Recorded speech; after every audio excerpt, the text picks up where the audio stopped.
अस्सलामुअलैकुम। प्रोग्राम आज शाहज़ेब खानज़ादा के साथ में मैं हूं मोहम्मद जुनैद। शाहज़ेब खानज़ादा की गैर मौजूदगी में इस प्रोग्राम की मेज़बानी मैं कर रहा हूं। सबसे पहले बात अपोजिशन की हुकूमत के ख़िलाफ़ तहरीक की कोशिशों की। अपोजिशन आदम एतमाद के रास्ते पर मुसलसल आगे बढ़ रही है। मुस्लिम लीग नून, पीपल्स पार्टी और मौलाना फजलुर रहमान की अहम मुलाकातें जारी हैं। आज हुकूमत ने तस्दीक कर दी है कि शहबाज शरीफ जहांगीर तरीन से मुलाकात कर चुके हैं और आज आसिफ अली जरदारी ने मौलाना फजलुर रहमान से अहम मुलाकात की है। लेकिन इस सब के बावजूद वज़ीर आज़म पुरएतमाद हैं और ख़ुद अपोजिशन को मशवरा दे रहे हैं कि आपने घबराना नहीं है। सबसे ज़्यादा सेंटेंस जब से हमारी गवर्नमेंट आई वो है घबराना नहीं। उसकी वजह कि जब हमें गवर्नमेंट मिली तो हालात बहुत बुरे थे। जब हम अपने ज़माने में सबसे मुश्किल टीम वेस्ट इंडीज़ के ख़िलाफ़ खेलने जाते थे तो उधर मुझे अपनी टीम को कहना पड़ता था घबराना ना। तो जब मैं गवर्नमेंट में आया तो सबसे पहले मुझे अपनी कैबिनेट को कहना पड़ता था कि घबराना ना, और आज मैं ऑपोजिशन को कहता हूँ कि घबराना ना। पीडीएम से पीपल्स पार्टी की अलहदगी के बाद मौलाना फजलुर रहमान से आसिफ जरदारी की आज पहली मुलाकात हुई है। इससे पहले पीडीएम से पीपल्स पार्टी के अलग होने के बाद मौलाना फजलुर रहमान इसके खिलाफ सख्त बयान दे चुके हैं। हाँ, आप एक राय दे रहे हैं और 9 जमातें उससे इख्तलाफ कर रही हैं और सिर्फ एक पार्टी, तो फिर एक पार्टी को 9 जमातों के सामने सरेंडर होना चाहिए। ये नहीं कि हम अक्लमंद हैं और बाकी बेवकूफ़। इसके अलावा ज़राए के मुताबिक साबिक सदर आसिफ जरदारी और शहबाज शरीफ के दरमियान कल मुलाकात का इम्कान है। ज़राए के मुताबिक आसिफ जरदारी कल बिलावल हाउस में मुलाकात के बाद सियासी रहनुमाओं को इशारा भी देंगे। दूसरी जानब ऑपोजिशन की जानिब से हुकूमती साथियों और इत्तेहादियों से भी राबते किए जा रहे हैं। आज तहरीक इंसाफ के रहनुमा फयाजुल हसन चौहान ने शहबाज शरीफ और जहांगीर तरीन के दरमियान होने वाली खुफिया मुलाकात की तस्दीक की। फयाजुल हसन चौहान के मुताबिक मुलाकात 2 दिन पहले हुई। मेरी इंफॉर्मेशन भी है कि आज से 2 दिन पहले मॉडल टाउन में मखदूम अहमद महमूद साहब की रहाइश गाह पे शहबाज शरीफ साहब के साथ की उनकी मुलाकात हुई है। कोई तरीक़े एतमाद नहीं आएगी। इनको अभी समझ ही नहीं आ रही तरीक़े एतमाद लाने किधर है। ये हवा में तीर चलाने लगे हुए हैं। अब पंजाब के अंदर इनके 15 के करीब जनाब इनके मेंबर सूबाई असम्बली हैं जो हमसे पार्टी टिकट मांग रहे हैं अगले इलेक्शन के अंदर, जो इनकी लीडरशिप से मुतनफ़र है। रोज़नामा दी न्यूज़ में गुज़श्ता रोज़ शाया होने वाली अंसार अब्बासी की खबर के मुताबिक अपोजिशन को यकीन है कि उसके पास जहांगीर तरीन ग्रुप की हिमायत मौजूद है, जिसमें हुक्मरान जमात के 6 अरकान कौमी असम्बली जबकि 13 से 17 के करीब अरकान पंजाब असम्बली मौजूद हैं, जबकि नून लीग के हिसाब से ये तादाद 13 है। ताहम अपोजिशन ज़रा का कहना है कि PTI के ये नाराज़ रहनुमा न सिर्फ बराह रास्त नून लीग के साथ राबते में है बल्कि जहांगीर तरीन भी अपोजिशन की मदद के मामले में दिलचस्पी रखते हैं और मुस्लिम लीग नून से कुर्बत इख्तियार करते जा रहे हैं। चंद अपोजिशन रहनुमाओं के साथ बातचीत से ये बात भी सामने आई कि वो इमरान खान के खिलाफ तहरीक लाने के मामले में किसी जल्दबाजी में नहीं है। ये लोग कहते हैं कि वो तहरीक उस वक्त लाएंगे जब उन्हें इसकी कामयाबी का यकीन हो जाएगा। मुस्लिम लीग नून की तर्जुमा मरियम औरंगजेब ने गुज़श्ता रोज़ ट्वीट के जरिए इल्ज़ाम लगाया था कि वज़ीर आज़म इमरान खान अब भी फ़ोन कॉल्स के जरिए अपोजिशन के मुंतखब अरकान पर दबाव डलवा रहे हैं। आज उनसे न्यूज़ कॉन्फ्रेंस में इस हवाले से सवाल हुआ तो उन्होंने फिर इस हवाले से बात की।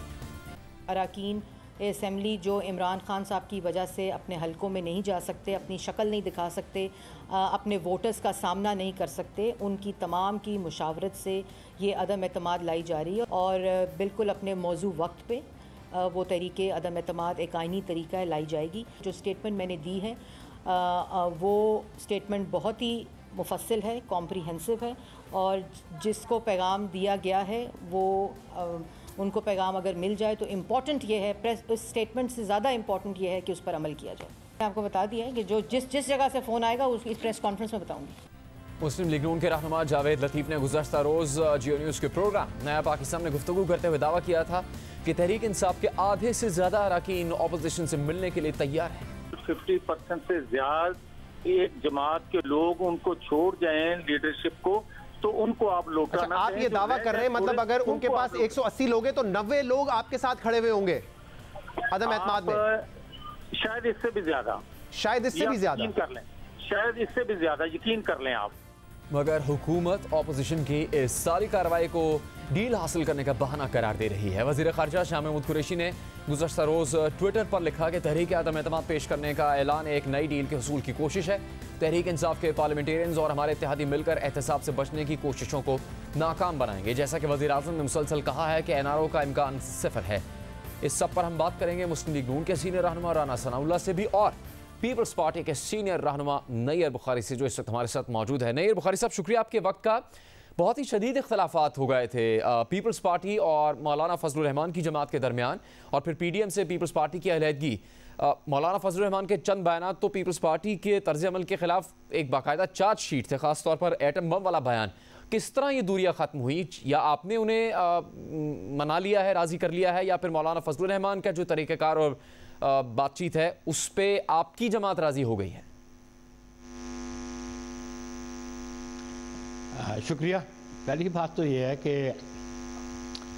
मुल्क की जो सियासी सूरत हाल है उसको मद्देनज़र रखते हुए अपोजिशन जमातें आपस में राब्ते में हैं, और जो एक साल कबल स्टेटमेंट आई थी उसको किस डिज़ाइन के ज़रिए आज आपने नशर किया।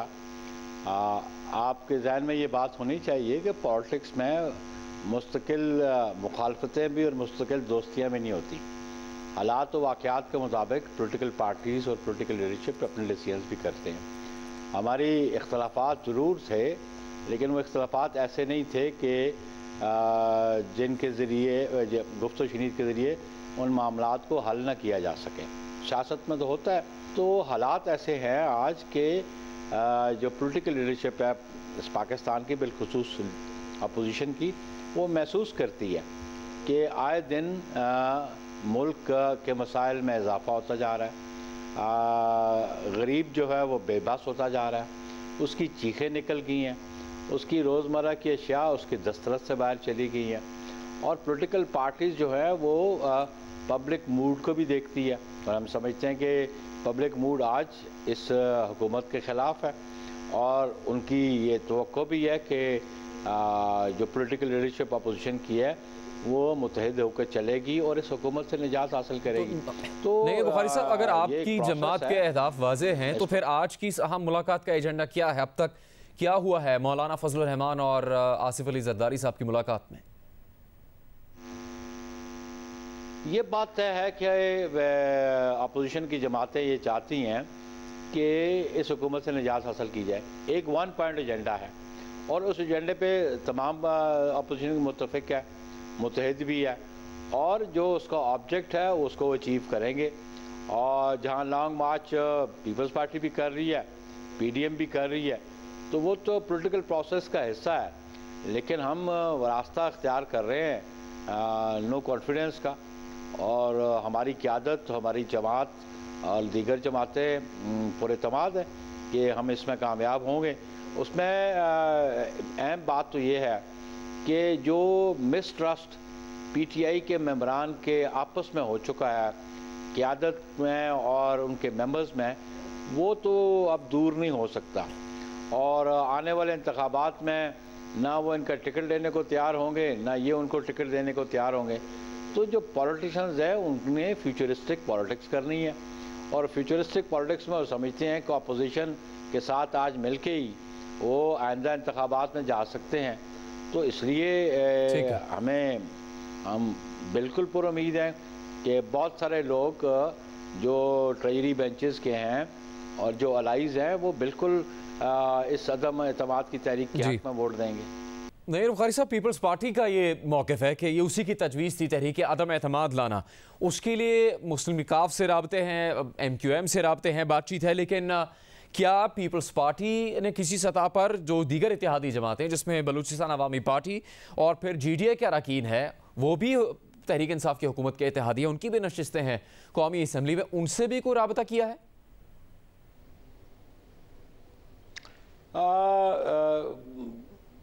बहुत सारी पॉलिटिकल स्ट्रेटजीज होती हैं जिनको पब्लिक नहीं किया जा सकता कबल अज़ वक्त, और हम ये समझते हैं कि हमारे तमाम उन लोगों के साथ राब्ते हैं जो मौजूदा हुक्मरानों से नाला हैं, और हम ये समझते हैं कि ये नंबर गेम है, और इसमें पाकिस्तान पीपल्स पार्टी अपोजिशन की दीगर जमातों के साथ मिलके हर वो एफर्ट करेगी जिसके ज़रिए नो कॉन्फिडेंस कामयाब हो।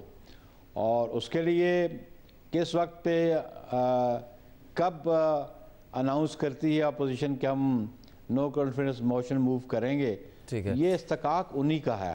ठीक है। नईर बुखारी साहब, जो मरियम औरंगज़ेब साहिबा ने बयान दिया है कि फ़ोन कॉल्स करवाई जा रही हैं वज़ीर आज़म इमरान खान किसी के ज़रिए से दबाव डलवाने के लिए अरकान असम्बली पर, तो पीपल्स पार्टी का इस पर क्या मौक़िफ़ है? क्या आपके अरकान असम्बली, आपकी जमात के लोगों को कोई ऐसी टेलीफोन कॉल्स मौसूल हुई हैं अब तक जिसमें दबाव डालने की कोशिश की गई हो तहरीक अदम एतमाद की कोशिशों को नाकाम बनाने के लिए? देखिए, हमारे पाकिस्तान पीपल्स पार्टी के जो मेंबर्स ऑफ पार्लियामेंट हैं वो अपनी पार्टी के साथ कमिटेड हैं और पार्टी पॉलिसीज़ को फॉलो करते हैं।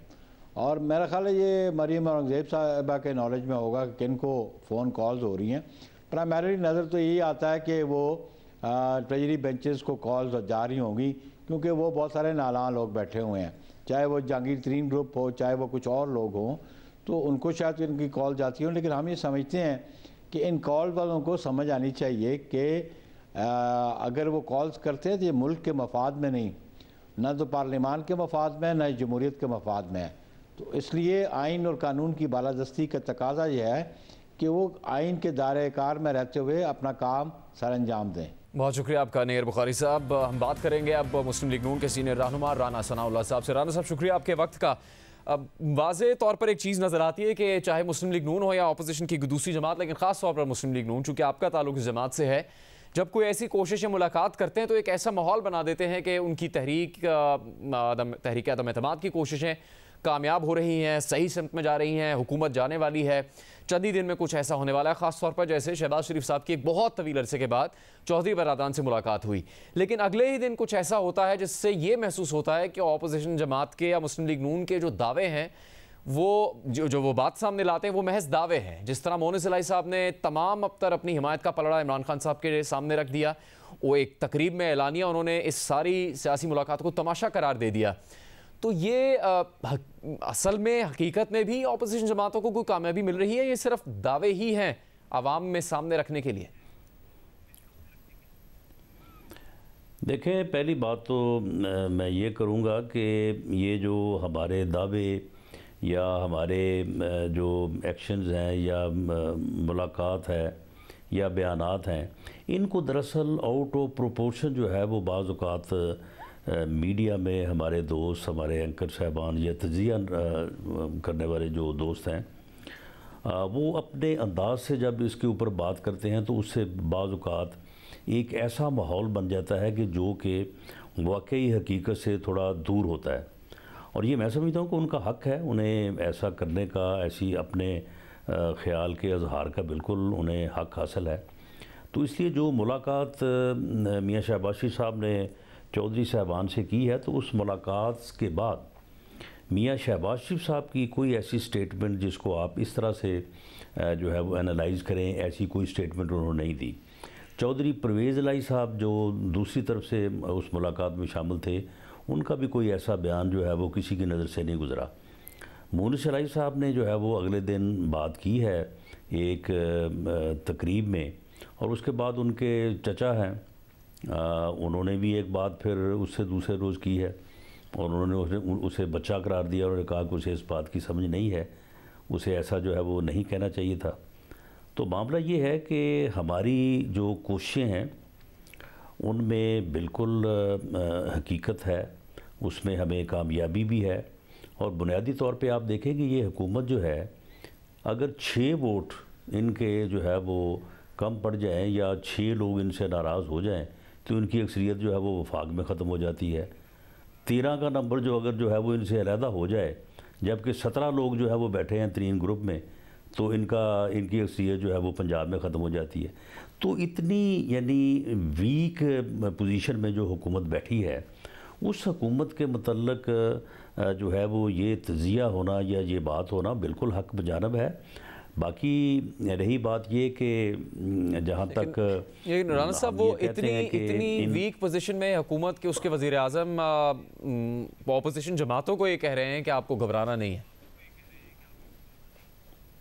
नहीं, वो तो खैर उनका एक तकिया कलाम है, अपोजिशन को गालियाँ देना, लोगों के ख़िलाफ़ झूठे मुकदमे बनवाना। यानी इन 3.5-4 सालों में उन्होंने अगर कोई मीटिंग्स की हैं, कोई उन्होंने थॉट प्रोसेस किया है तो वो अपोजिशन के खिलाफ मुकदमे बनाने के लिए किया है। वो रेगुलरली अगर कोई मीटिंग लेते हैं तो गाली गलोच ब्रिगेड की मीटिंग लेते हैं और उनको सिखाते हैं बाकायदा कि किस तरह से गालियां देना है, कौन कौन सी गाली देनी है, कौन कौन सी बात जो है वो आपने जो है वो निकाल के जो है वो करनी है। तो मामला ये कि ये हुकूमत जो है ये तो सिर्फ़ इस्टेब्लिशमेंट के ज़ोर के ऊपर जो है मुसल्लत रही है, मुसल्लत की गई पहले, उसके बाद ये मुसल्लत चली आ रही है। वरना इतनी जो है वो वीक पोजीशन में जबकि कोई परफॉर्मेंस ना हो, कोई डिलीवरी ना हो। राना साहब ये बात आपने कही, ये जो मरियम औरंगजेब साहबा का बयान है कि ऑपोजिशन जमातें अपनी कोशिशें कर रही हैं लेकिन वज़ीर आज़म इमरान खान एक शख्सियत के ज़रिए से फ़ोन कॉल्स करवा कर दबाव डालने की कोशिश कर रहे हैं। किन को फ़ोन कॉल्स की जा रही हैं राना सनाउल्लाह साहब, और किस तरह का दबाव डाला जा रहा है, और ये मुस्लिम लीग नून को कैसे पता लगी ये बात? देखें, जिन MNAs को फ़ोन आए हैं तो उन्होंने ये बात पार्टी लीडरशिप से की है। तो इस बात को वेरीफाई और आपकी जमात के अरकान पर राना सनाउल्लाह साहब, आपकी जमात के अरकान को फ़ोन कॉल्स आई? जी, ये निशानदही तो खैर मैं नहीं करनी चाहूँगा। अच्छा। लेकिन मैं इस बात की तस्दीक करता हूँ कि जो बात मरियम औरंगजेब साहबा ने की है वो बात इस तरह से दुरुस्त है कि 2 लोगों ने कहा है कि उनसे जो है वो रब्ता किया गया, उनको फ़ोन किया गया है। लेकिन अब इस बात को लीडरशिप जो है वो अपने लेवल के ऊपर इसको देखेगी और उसके बाद अगर ये मामला किसी जगह पे उठाने के लायक हुआ तो इसको बिल्कुल जो है वो उठाया जाए। तो राना सनाउल्लाह साहब, आपकी जमात और ख़ासतौर पर शाहिद खान अब्बासी साहब तो कह चुके हैं कि अगर ये जब तक बैसाखियाँ होंगी या इस हुकूमत को मदद हासिल होगी बेतरीक़ है तो एतमाद ना आ सकती है ना कामयाब हो सकती है। तो अगर ऐसी कोशिशें या हुकूमत को इस तरह की कोई हिमायत हासिल है तो इसका मतलब है तहरीक अदम एतमाद ना तो आएगी ना ही कामयाब होगी फिर।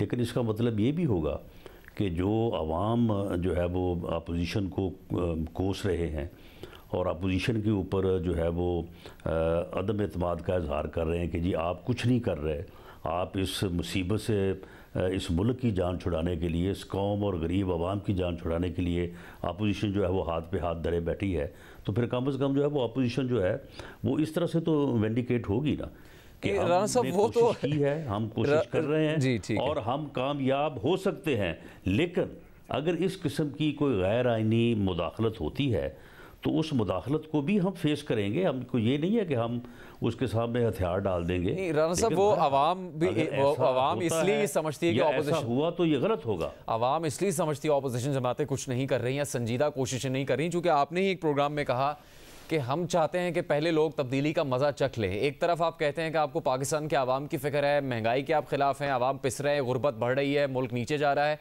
लेकिन फिर आप कहते हैं कि आप इसका भी इंतज़ार करेंगे कि लोग पहले तब्दीली का मज़ा चख लें, फिर हम कोई कोशिश करेंगे या कोई तहरीक लाएंगे। इस वजह से आवाम शायद ये समझती होगी। राना साहब, देखें जुनैद, मैं आपसे एक बात करूँ, ये इमरान खान साहब जिनका नाम है, इनका इस मुल्क पे मुसल्लत होना, इनका इस मुल्क का वज़ीर आज़म बनना जो है ये कौमी सानिया है। इसे एक कौमी साने के तौर पे जो है ये कौम जो है वो अपनी तारीख़ में याद रखेगी। अच्छा, जो इसने कौम के साथ, इस मुल्क की जमहूरियत के साथ, इस मुल्क की सियासत के साथ जो कर दिया है। आप मज़े की बात कर रहे हैं, अब तो मज़े से बहुत आगे बात जो है वो जा चुकी है। मज़ा बहुत चख चुके हैं अवाम और अब लोग हाथ जोड़ रहे हैं कि इससे और ज़्यादा मज़ा हमें ना चखाएं। वो हमने नहीं, वो आपने कहा था। बहरहाल सवाल ये राना साहब कि अगर मुस्लिम लीग नून बाकी जमातों से एलानिया मुलाकात कर रही है, MQM के वफ़द से मिली, चौधरी बरादरान से मिली, तो ये जहांगीर तरीन साहब और शहबाज शरीफ की मुलाकात खुफिया क्यों हुई है फिर? देखें, जो ज़ाहिर हो रहा है वो भी किसी मकसद के तहत ही हो रहा है और जो असल में हो रहा है वो भी जो है वो एक अपने तरीके से हो रहा है। और मैं समझता हूँ कि ये स्ट्रेटजी जो है अपोजिशन की वो बड़ी दुरुस्त है ताकि आपके अहदाफ जो हैं वो अगर राज में रह के आगे बढ़ें तो उसमें कामयाबी के चांसेस जो है वो ज़्यादा होते हैं। तो आपके लिए महीना कौन सा अहम है, ये फरवरी का महीना जिसके दिन कुछ बचे हैं या फिर मार्च का महीना? देखें, जिस तरह से हुकूमत रिस्पॉन्ड कर रही है और जिस तरह से वज़ीर आज़म ने आके मंडी बहाउद्दीन में जो है वो सरेआम अपोजिशन को गालियाँ दी हैं और जिस पागलपन का मुजाहरा किया है और जिस तरह से ये लोग कर रहे हैं, इससे तो मैं समझता हूँ कि इनको थोड़ा और इंतज़ार करवाया जाए और हो सकता है कि ये सट पटा जाएं और ये ख़ुद ही कहें कि जनाब अगर आप अदम एतमाद की तहरीक नहीं लाते तो हम खुद ही जो है वो आवाम से रजू की तरफ और इलेक्शन की तरफ जो है वो जाते हैं।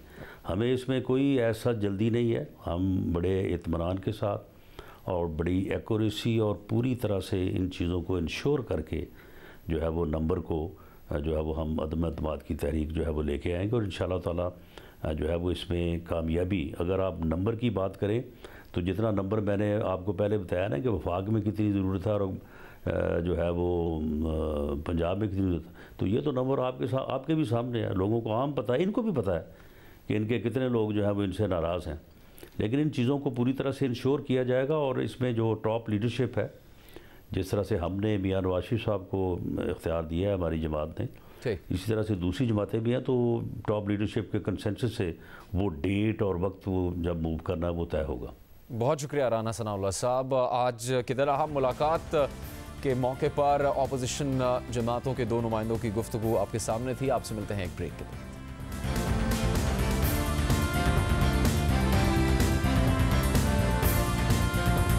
प्रोग्राम में एक बार फिर खुशामदीद। पाकिस्तान इलेक्ट्रॉनिक क्राइम एक्ट, जिस पर पहले ही सिविल सोसाइटी, सहाफ़ी, मीडिया ऑर्गेनाइजेशंस अपने खदशात का इजहार कर रहे थे और इसे काला कानून करार दे रहे थे, मौजूदा हुकूमत ने इस कानून में ऑर्डिनेंस के जरिए तरामीम करके इसे मजीद संगीन और मतनाज़ बना दिया है।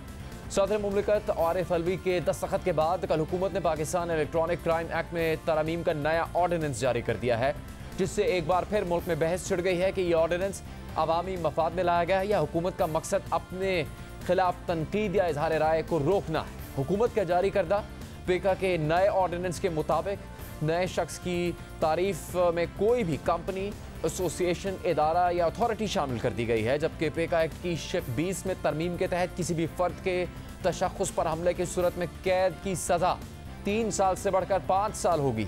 जाली खबर चलाने पर अब सज़ा 3 साल से बढ़कर 5 साल कैद होगी, जबकि जाली खबर चलाने की सूरत में सिर्फ मुतासरा फर्द ही नहीं बल्कि किसी भी शख्स को यह इख्तियार हासिल हो जाएगा कि वो अथॉरिटी से राबता करके मुकदमा दर्ज करवा सके और ये नाकाबिल ज़मानत जुर्म होगा। ऑर्डिनेंस के मुताबिक मुकदमे का फैसला 6 माह के अंदर अंदर करना होगा और मुकदमे के हवाले से ट्रायल कोर्ट हर माह मुतल्लिका हाई कोर्ट को आगाह करेगी और ट्रायल के दौरान अगर ऐसा महसूस होगा कि मुकदमे को निपटाने में रुकावटें हायल हैं तो सूबाई हुकूमतों और अफसरान को इन्हें दूर करने की हिदायत की जाएगी और इन केसेस के लिए जज और अफसरान की नामजदगी का इख्तियार मुतल्लिका हाई कोर्ट के चीफ जस्टिस को होगा।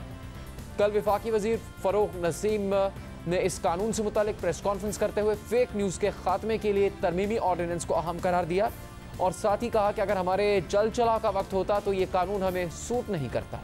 क्या हम नहीं चाहते कि फेक न्यूज़ जो है वो अब नहीं होनी चाहिए, और ये वो लोग हैं जो पाकिस्तान के किसी भी तरह दोस्त नहीं हैं। पीका में जो ऑर्डिनेंस आया है, सज़ा है 3 साल से 5 साल है। कंप्लेनेंट जो है वो कोई भी हो सकता है, पब्लिक एट लार्ज भी हो सकती है। ये अब ऑफेंस जो है वो बेलेबल नहीं होगा, वो नॉन बेलेबल होगा। अब ये कॉग्निजेबल ऑफेंस होगा। 6 महीने के अंदर ट्रायल ख़त्म होगा, इसी को इस्तिस्ना नहीं है। ये सब के लिए अब खातून अव्वल और इमरान खान साहब के लिए, वो भाभी हैं, बहन हमारी, उनके लिए गलत इन्फॉर्मेशन कि उन्होंने घर छोड़ दिया है, तलाक हो रही है। यार क्या कर रहे हैं यार, हमारी बीवियां हैं, हमारी बहनें हैं, क्या कर रहे हैं। ये लीगल राइट अब आपका होगा कि ना सिर्फ आप डेफेमेशन का सूट करेंगे बल्कि साथ साथ आप क्रिमिनल चाराजोई भी करेंगे जिसका कंक्लूजन 6 महीने में। अगर हमारे चल चलाव का वक्त है तो यानी हम तो अपोजिशन में आ गए, तो हमें थोड़ी सूट करेगा ये लॉ।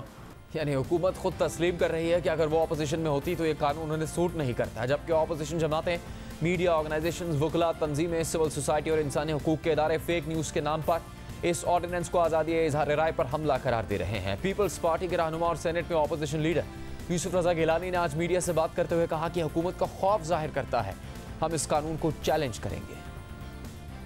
जो इस किस्म के पीका के कवानीन बनाए जा रहे हैं ये उनका खौफ है और खौफ की वजह से वो कदगने लगाना चाहते हैं, मीडिया के ऊपर ड्रैकोनियन लॉज बनाना चाह रहे हैं, वो हैरेस करना चाह रहे हैं अपने ओपोनेंट्स को और मीडिया को, सिविल सोसाइटी को और सोशल एक्टिविटीज़ को, ताकि उनको किसी किस्म का उनके बारे में कोई बात ना की जाए। हम पीका का जो कानून है उसको हम चैलेंज करेंगे।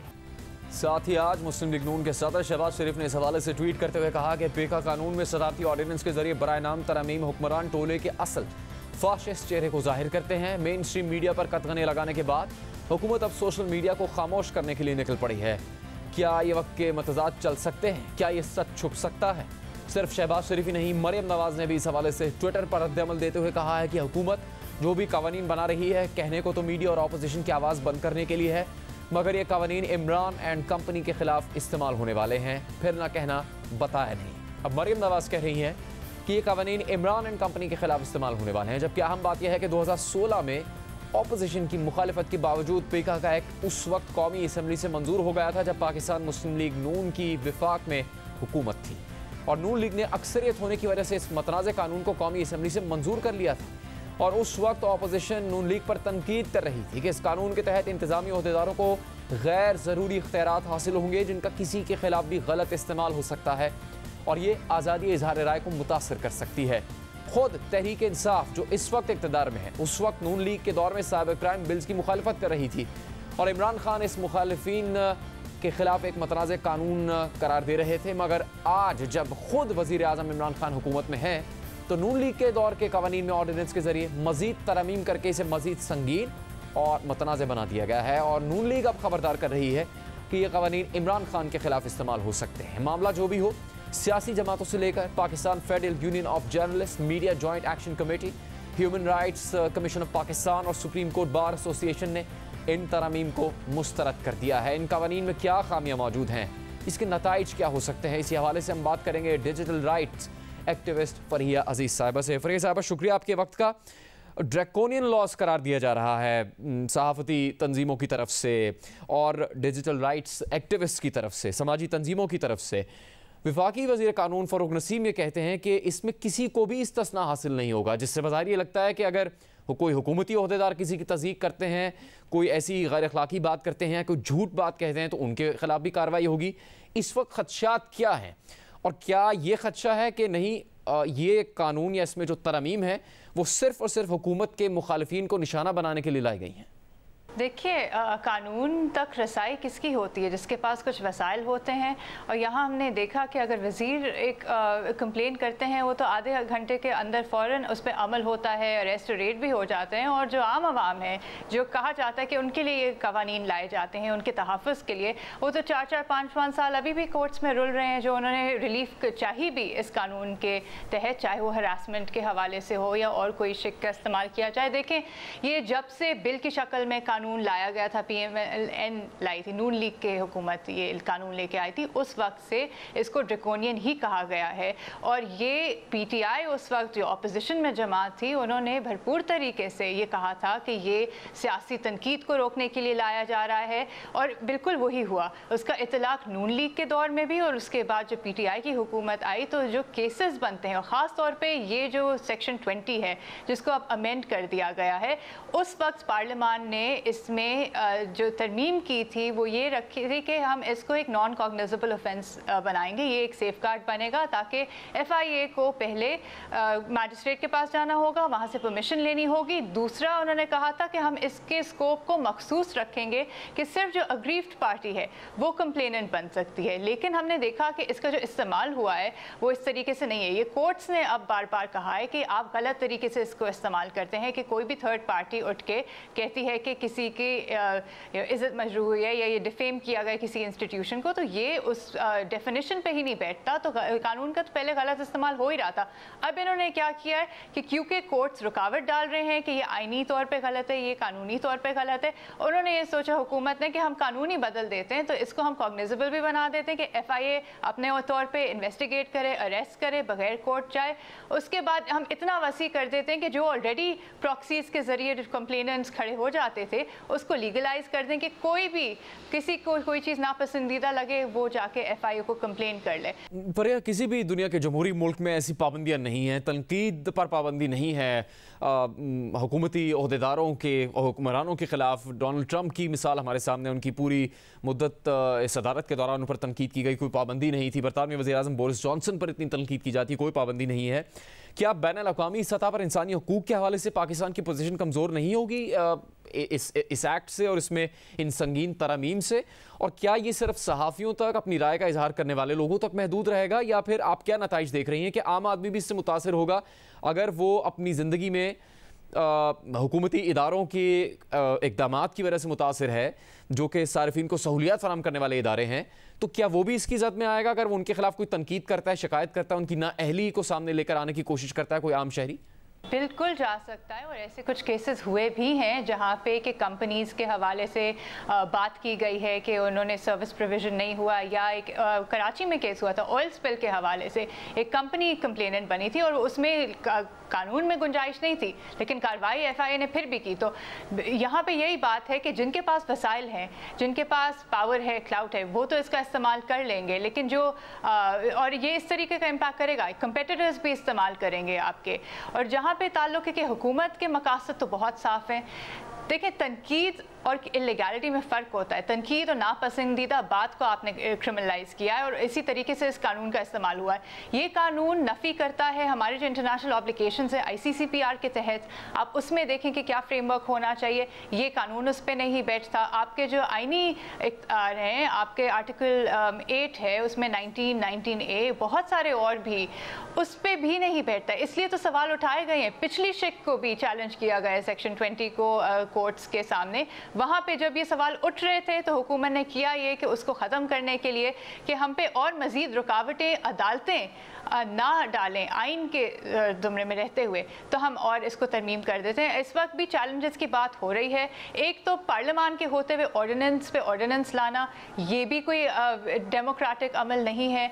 और दूसरा फिर इस तरीके का कानून, देखें, कानून लाने का इख्तियार तो ज़रूर होता है, अभी वैसे तो पार्लियामान के पास है, लेकिन वो कानून की शक्ल क्या हो वो भी जो है वो मैटर करता है। और आप या आइन के तौर पे ये उस पर उतरता है, नहीं होता। तो क्रिमिनल डेफेमेशन दुनिया भर में बहुत सारे ममालिक में डिक्रिमिनलाइज की गई है। हम और मजीद इसको एक्सपैंड कर रहे हैं। ऑलरेडी PPC में मौजूद है, अब हम इसके और वसी कर रहे हैं दायरा। जैसे फरिया, पाकिस्तान का मौक़िफ़ है कि भारत में मोदी हुकूमत, भारतीय जनता पार्टी एक मज़ालिम ढा रही है, ना सिर्फ कश्मीर में कश्मीरी आवाम पर जुल्म कर रही है, इज़हार राय पर पाबंदी है, तनकीद करने पर पाबंदी है, मारूफ सहाफ़ी हों, या चाहे कश्मीर में भारत में अरुंधति रॉय साहिबा की मिसाल है, चाहे वो राना अयूब साहिबा हों, या फिर ऐसे सहाफ़ी जो कश्मीर में भारतीय मज़ालिम के ख़िलाफ़ आवाज़ उठाते हैं, उनकी गैर कानूनी गिरफ्तारियाँ होती हैं, उनको गायब कर दिया जाता है जबरी। ना सिर्फ पाकिस्तान, पूरी दुनिया में मोदी हुकूमत की इन सख्त पॉलिसीज़ पर तनकीद होती है और अब मुसलसल वहाँ पर ये पाबंदियाँ बढ़ती चली जा रही हैं। मजहबी आज़ादी ख़त्म हो रही है, इज़हार राय की आज़ादी ख़त्म हो रही है, मोदी हुकूमत पर, उनकी जमात पर तनकीद नहीं कर सकते। यहाँ तक तासुर बना के शाहरुख खान को भी इस बात की सज़ा दी जा रही है कि वो मौजूदा भारतीय हुकूमत की पॉलिसी से इत्तफ़ाक़ नहीं करते, इसीलिए उनके लिए मुश्किलात खड़ी की गई हैं भारत में। तो क्या जब पाकिस्तान वहाँ एक ऐसी हुकूमत को मुसलसल तनकीद का निशाना बनाता है, लेकिन अपने मुल्क में भी ऐसे ही इक़दाम करती हुई हुकूमत नज़र आ रही है जैसे कि पड़ोसी मुल्क में भी होते हैं, तो ये बहुत ही ज़्यादा अफसोस की बात नहीं होगी? और क्या हम पाकिस्तान भी बहैसियत मुल्क उसी रास्ते पे चला जाएगा क्या? बिल्कुल ठीक कह रहे हैं आप, और हम वही चीज़ें अपना रहे हैं जो वहाँ पे हम कहते हैं कि भारत में जिस तरह मोदी सरकार अपने सहाफ़ियों और कश्मीर में जो कर रहे हैं, तो हम एग्जैक्टली वही चीज़ यहाँ पे कर रहे हैं। हमारे सहाफ़ियों के साथ भी यही किया गया, उन पे केसेस कायम किए गए। एक आपसे इख्तलाफी राय हो, उसकी बुनियाद पे एक ट्वीट, एक फेसबुक पोस्ट, उसके बुनियाद पे FIRs कट जाती हैं, उनको महीनों कोर्ट्स के धक्के खाने पड़ते हैं। खारिज हो भी जाता है केस तो वो उनकी मेहनत से होता है, क्योंकि कानून में वो जवाज़ नहीं बनता था। लेकिन जो आपने उनको सबक सिखाना था, जो उनको दूसरों के लिए एग्जाम्पल बनाना था, वो तो बना दिया। सोशल मीडिया रूल्स जो भारत में क्रिटिसाइज किए जा रहे हैं, वो आपने वहाँ से लेके उठा के अपने रूल्स में डाल दिए, वही तमाम प्रोसीजर्स। तो ये बात देखने की कि PTI ने इसकी सख्त मुखालफत की थी जब वो अपोजिशन में थे। आज वो वही ज़बान बोल रहे हैं जो उस वक्त नून लीग बोलती थी। तो इक़्तिदार में आके सब वही करते हैं कि कितना हम कंट्रोल करें। बहुत शुक्रिया आपका फरीह अजीज़ साहिबा। ये तहफ़्फ़ुज़ात आपके सामने हैं। सहाफ़ती इदारों की तरफ से इंसानी हकूक़ के इदारों की जानिब से शदीद तशवीश का इजहार किया जा रहा है इन तरमीम पर जो कि हुकूमत सामने लेकर आई है, और ये तासुर ज़ोर पकड़ रहा है कि हुकूमत के मुखालिफिन को निशाना बनाना हुकूमत का मकसद है इन संगीन तरमीम के ज़रिए से। प्रोग्राम में अभी वक्त हुआ है एक ब्रेक का। पहले पैनामा लीक्स सामने आई। साबिक़ वज़ीर-ए-आज़म नवाज शरीफ के ख़ानदान समेत 444 पाकिस्तानियों के नाम सामने आए। फिर पेंडोरा लीक्स सामने आई, इसमें 700 से ज़्यादा पाकिस्तानियों के नाम सामने आए। मगर अब स्विट्ज़रलैंड के एक बैंक से डेटा लीक हुआ है जिसमें 1400 से ज़्यादा पाकिस्तानियों के नाम सामने आए हैं। पाकिस्तानियों के अलावा 18,000 बैंक अकाउंट्स का रिकॉर्ड लीक हुआ है जिनमें मौजूद रकूम की मालियत $100 अरब बताई गई है, यानी तकरीबन 17,600 अरब रुपए। इस डेटा में दुनिया भर के करप्ट सियासतदानों, आमिरों, जराइम पेश अफराद और जासूसों के स्विस बैंक अकाउंट्स की तफसीलात शामिल हैं। मिस्र के साबिक आमिर हस्नी मुबारक के 2 बेटों और हस्नी मुबारक दौर के इंटेलिजेंस चीफ सुलेमान और उनके अहल खाना के खुफिया स्विस अकाउंट्स सामने आए हैं। इसके अलावा जिम्बाब्वे के साबिक सदर रॉबर्ट मुगाबे के करीबी साथी और उनकी जमात की मुबैना फंडिंग करने वाले बिजनेसमैन के भी अकाउंट्स सामने आए हैं। इसके अलावा अजरबैजान के आमिर के बेटों और काज़ाकिस्तान के सदर के $10 लाख के ऑफशोर अकाउंट्स सामने आए हैं। उर्दन के शाह अब्दुल्ला दोम, इराक के साबिक नायब वज़ीर-ए-आज़म अयाद अलावी, आर्मीनिया के साबिक सदर के नाम भी स्विस लीक में सामने आए हैं। इस लीक को स्विस सीक्रेट्स का नाम दिया गया है और ये पहली मरतबा है कि किसी स्विस बैंक का इतना डेटा लीक होकर मीडिया तक पहुंचा है। एक विसल ब्लोअर ने जर्मन अखबार को स्विट्जरलैंड के दूसरे सबसे बड़े बैंक का ये डेटा फराहम किया, जिसके बाद अखबार ने तहकीकाती सहाफ़त की आलमी तंजीम organised crime and corruption reporting project के साथ मिलकर इस पर काम किया और 39 ममालिक से ताल्लुक़ रखने वाले 48 मीडिया हाउसेस के 160 से ज़्यादा सहाफ़ियों ने मिलकर इस डेटा का जायज़ा लिया। इस डेटा में बड़ी तादाद में पाकिस्तानी भी शामिल हैं। दी न्यूज़ में तहकीकाती सहाफ़ी उमर चीमा की शाया होने वाली खबर के मुताबिक 1400 पाकिस्तानियों के 600 के करीब अकाउंट्स हैं। डेटा में ऐसे अकाउंट्स का पता चला है जो अब बंद हो चुके हैं, मगर ये अकाउंट्स माजी में फ़ाल रहे। दी न्यूज़ में आने वाले दिनों में इन बैंक अकाउंट्स की तफसील भी सामने आएगी। इनमें ऐसे अफराद भी शामिल हैं जो माजी में या हाल में नैब की तहकीकात का सामना कर चुके हैं या इस वक्त भी सामना कर रहे हैं।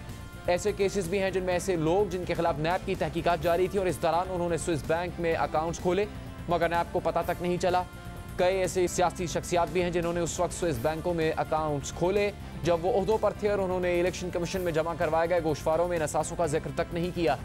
ऐसी ही एक सियासी शख्सियत के स्विस अकाउंट में उस वक्त भारी रकूम जमा हुई जब वो सियासी करियर के उरूज पर थे। खबर के मुताबिक सबसे बड़ा अकाउंट एक ऐसी शख्सियत का है जो अहम सियासी ओहदे पर रह चुकी है।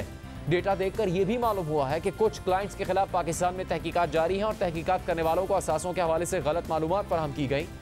खबर के मुताबिक कई ऐसे पाकिस्तानी भी हैं जिन्होंने अपनी प्रॉक्सीज के नाम पर अकाउंट्स खुलवाए।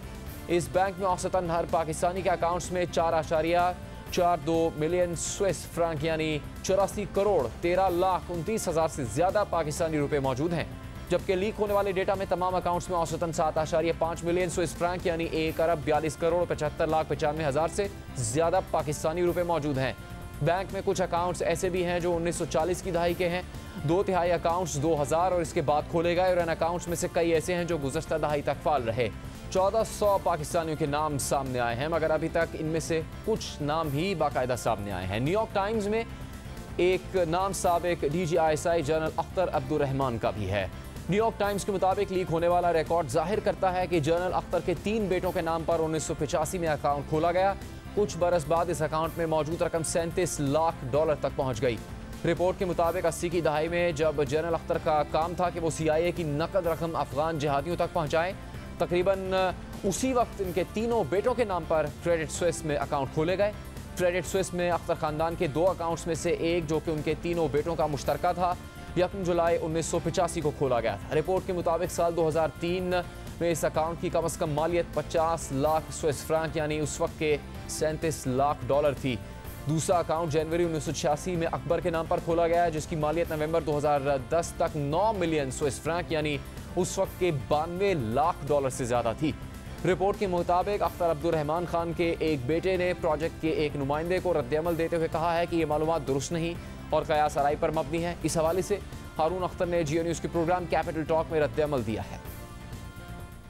मेरे एक भाई के पास ये इन्फॉर्मेशन आई थी, उनसे सवाल पूछा गया था, उन्होंने इसको डिनाई किया है, उन्होंने कहा this information is wrong. Even the bank ये बैंक की इंफॉर्मेशन नहीं है, ये लीक डॉक्यूमेंट्स है। बैंक ने इसको टेंडेंशियस कहा है और उसका मतलब ये है कि उन्होंने ये कहा है कि एक प्री कंसीव्ड आइडिया से और प्री कंसीव्ड टारगेट से आए हैं और इधर उधर से इंफॉर्मेशन इकट्ठी करके उन्होंने अपने एक बायस कंक्लूजन दिया।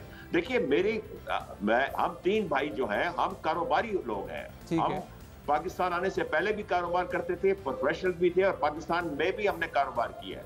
हमारी मल्टीनेशनल से डीलिंग है, हमारे जॉइंट वेंचर्स हैं, हम एक्सपोर्टर्स हैं, हमारे लेटर ऑफ क्रेडिट खुलते हैं, आए दिन हम बैंकों से डील करते हैं।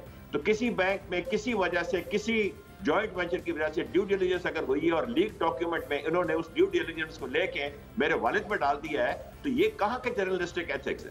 इसके अलावा पाकिस्तान से जनरल जाहिद अली अकबर का नाम सामने आया, जो 1987 से 1992 तक चेयरमैन वापडा रहे और पाकिस्तान क्रिकेट बोर्ड के चेयरमैन के ओहदे पर भी काम किया। अभी ये 2 नाम सामने आए हैं, मगर अभी मजीद नाम सामने आना बाकी हैं। प्रोग्राम का वक्त यहाँ पर ख़त्म होता है, इजाज़त दीजिए।